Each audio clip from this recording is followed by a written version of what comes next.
লইন শাকারতুম লাযিদান্নাকুম ওয়া লইন কাফারতুম ইন্না আযাবি লাশাদীদ। যেটা উনি বলেছেন সেটা প্রাসঙ্গক্রমে বলেছে। আমরা যদি আল্লাহর নিয়ামতের শুকরিয়া আদায় করি, আল্লাহ আমাদেরকে আরো বাড়িয়ে দেবে। ফাইন শাকারতুম লাযিদান্নাকুম ওয়া লাইন কাফারতুম ইন্না আযাবি লাশাদীদ। তারা শুকর করে না কিন্তু অস্বীকার করে, সেই জন্য তাদের উপর লাশাদীদুল আযাব, আযাবের কঠিন আযাব তাদের সম্মুখীন করতে হবে। একজন মৌলানা, মাদ্রাসা পাস, দাখিলা আমার পাশে ছিলেন, তিনি অন্তত এই উদ্দেশ্যটা বলেন, ওয়াইন তাউদ্দু নি'মাতাল্লাহ লা তুহসুহা। তোমরা যদি আল্লাহর নিয়ামতকে গুনতে চাও তাহলে গুণা শেষ করতে পারবে না।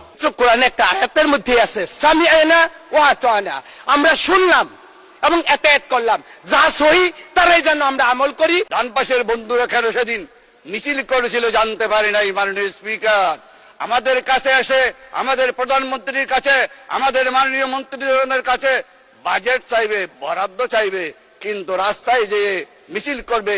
সেই কারণে আমি একটি আল কোরআনের আয়াত বলতে চাই, ফাইন শাকারতুম লাযিদান্নাকুম ওয়া লাইন কাফারতুম ইন্না আযাবি লাশাদীদ। শুকর করতে হবে জীবনের, শুকর করতে হবে বরাদ্দের, শুকর করতে হবে মাননীয় প্রধানমন্ত্রী তারেক রহমানের, শুকর করতে হবে আমাদের মাননীয় মন্ত্রীদের। তারা শুকর করে না কিন্তু অস্বীকার করে, সেই জন্য তাদের উপর লাশাদীদুল আযাব, আযাবের কঠিন আযাব তাদের সম্মুখীন করতে হবে। মাননীয় স্পিকার আল কোরআনে আরেকটা আয়াত আছে মাননীয় স্পিকার, ওয়া মাকারু ওয়া মাকারাল্লাহ ওয়াল্লাহু খায়রুল মাকিরিন। তোমরা বলেছো, তোমরা বুঝেছো, তোমরাই কৌশলী, আপনারাই কৌশলী, কিন্তু আল্লাহ বলছেন আমি শ্রেষ্ঠ কৌশলী। আর যারা আমার সাথে কৌশল খাটায়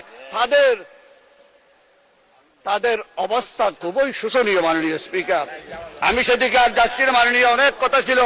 আমার মশকারি কুতুবদিয়া সম্পর্কে বলতে চাই মাননীয় স্পিকার। আমার মশকারি কুতুবদিয়া দুইটি দ্বীপ উপজেলা। মাননীয় স্পিকার আমাদের কুতুবদিয়া 100 বর্গ কিলোমিটার ছিল।